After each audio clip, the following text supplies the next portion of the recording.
ಇನ್ನು ರೇಣುಕಾಸ್ವಾಮಿ ಕೊಲೆ ಕೇಸ್ನ ತನಿಖೆ ಮತ್ತಷ್ಟು ಚುರುಕಾಗ್ತಾ ಇದೆ.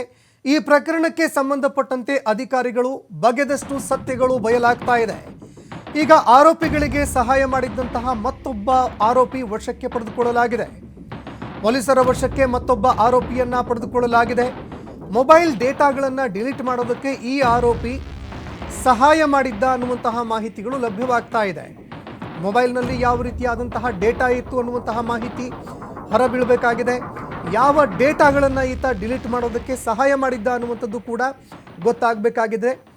ಇನ್ನು ಮೊಬೈಲ್ನಲ್ಲಿ ಇದ್ದಂತಹ ಡೇಟಾಗಳನ್ನು ಸಂಪೂರ್ಣವಾಗಿ ಡಿಲೀಟ್ ಆಗೋದಕ್ಕೆ ಅಂತ ಈ ಆರೋಪಿ ಸಹಾಯ ಮಾಡಿದ್ನಂತೆ. ಏನೆಲ್ಲ ಮೊಬೈಲ್ಗಳಲ್ಲಿ ಸಾಕ್ಷ್ಯಾಧಾರಗಳಿತ್ತು, ಕಾಲ್ ರೆಕಾರ್ಡ್ ಡೀಟೇಲ್ಸ್ ಆಗಿರಬಹುದು, ಅದೇ ರೀತಿಯಾಗಿ ಕಾಲ್ ರೆಕಾರ್ಡಿಂಗ್ಸ್ ಆಗಿರಬಹುದು, ಇದೆಲ್ಲವನ್ನೂ ಕೂಡ ಡಿಲೀಟ್ ಮಾಡೋದಕ್ಕೆ ಈತ ಸಹಾಯ ಮಾಡಿದ್ನಂತೆ.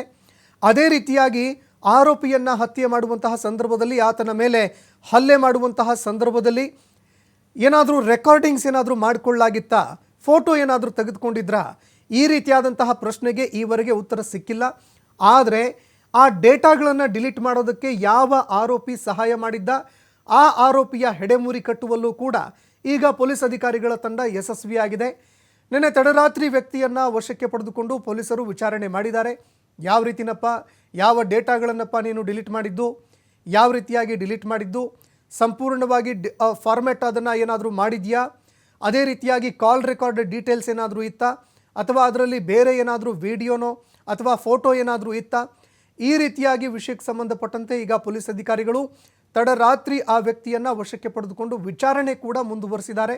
ಹೀಗಾಗಿ ಪ್ರಕರಣಕ್ಕೆ ಸಂಬಂಧಪಟ್ಟಂತೆ ಈಗ ಯಾರ್ಯಾರು ಈ ಆರೋಪಿಗಳಿಗೆ ಸಹಕಾರವನ್ನು ಕೊಟ್ಟಿದ್ದಾರೆ ಎಲ್ಲರಿಗೂ ಕೂಡ ಸಂಕಷ್ಟ ಎದುರಾಗ್ತಾ ಇದೆ.